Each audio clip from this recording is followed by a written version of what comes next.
छत्तीसगढ़ का इतिहास शामिल है। 1818 में अंग्रेजों का आगमन छत्तीसगढ़ में हो चुका था। डी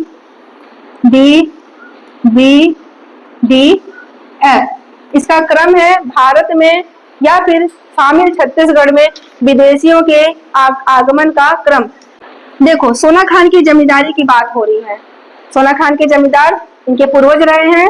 सोना खान की जमींदारी की बात हो रही है यहाँ पर। बिसई ठाकुर इनके दादाजी थे। वीर नारायण सिंह के क्या थे? ये दादाजी थे। हैं आपके बहारेंद्र साय। यहाँ से इनका चालू हो जाता है मिलने का बहारेंद्र साय का। सीधे सीधे जो वीर नारायण सिंह है उनके दादाजी से संबंधित है। पुस्तकीय अभिलेख में इनकी जानकारी मिलती है। 1490 की बात है। क्या बात है? जो के बाद वो तो खत्म हो गए, वो तो चले गए। उनके बाद कौन आया यहाँ पर? देख लो, राम साय बिंछवाल इनके नारायण सिंह के पिताजी हैं। अब इनका कार्यकाल चालू होता है। अब यहाँ पर अंग्रेजों का समय चरम सीमा पर था। दोनों से क्वेश्चन आया हुआ है कि छत्तीसगढ़ का प्रथम विद्रोह किसे कहा जाता है और छत्तीसगढ़ का प्रथम जनजातीय विद्रोह किसे कहा जाता है। वीर नारायण सिंह जो आज देख रहे हो, शहीद वीर नारायण सिंह, उनका पूरा नाम शहीद नहीं था पहले, वीर भी नहीं था पहले। उनका नाम सीधे सीधे क्या था? नारायण था। नारायण के बाद एक एक उपाधि उनके में जुड़ती गई। कुछ उन्होंने अपने 3 सालों का, सोना खान में 3 साल का भयंकर अकाल पड़ा हुआ था।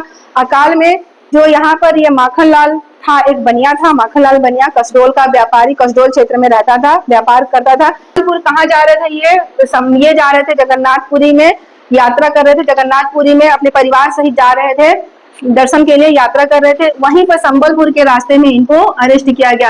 ये भी है।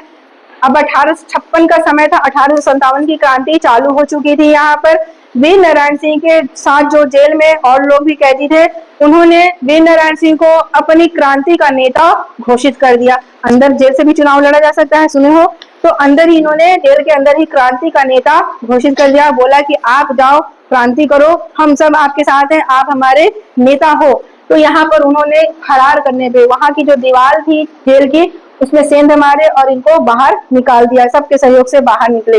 तो इन्होंने कुल मिलाकर उसमें कितने दिनों की जो कैद में थे ये? तो 10 माह 4 दिन की कैद में थे। इस माह को याद रखोगे और इस फरारी के डेट को याद रखोगे कि वीर नारायण सिंह जेल सजा था इनका, उसके बाद ये फरार हो गए और अपने साथियों के सहयोग से फरार हुआ। 1857 वीरों पे क्वेश्चन आ चुका है कि वीर नारायण सिंह के जो सोना खान का विद्रोह था उसमें मुखबरी किसने किसने की? इस चीज को, इससे इनके आत्मसमर्पण के बीच की बात जान लो। क्या हुआ?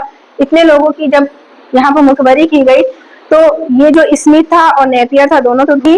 2 दिसंबर 1800 आत्मा दो, याद कर लेना, आत्मा दो, अपनी आत्मा दो, भाई शरीर में आत्मा ही तो है। 5 दिसंबर 1857 को कैप्टन इलियट की अदालत में पेश किया गया। इस डेट को भी याद रखोगे कि कैप्टन इलियट, देखो यहाँ पर आत्मसमर्पण कब किया? 2 दिसंबर को किए और यहाँ पर 5 दिसंबर को इलियट की अदालत में इनको सजा सुनाई गई। सजा डिक्लेयर किया गया, सजा को फाइनल किया गया। लेकिन सजा का डेट कब दिया गया? 10 दिसंबर को। सजा के लिए सुनवाई कब की गई? 5 दिसंबर को। सजा देने का डेट कब दिया गया? 10 दिसंबर को। याद रखो।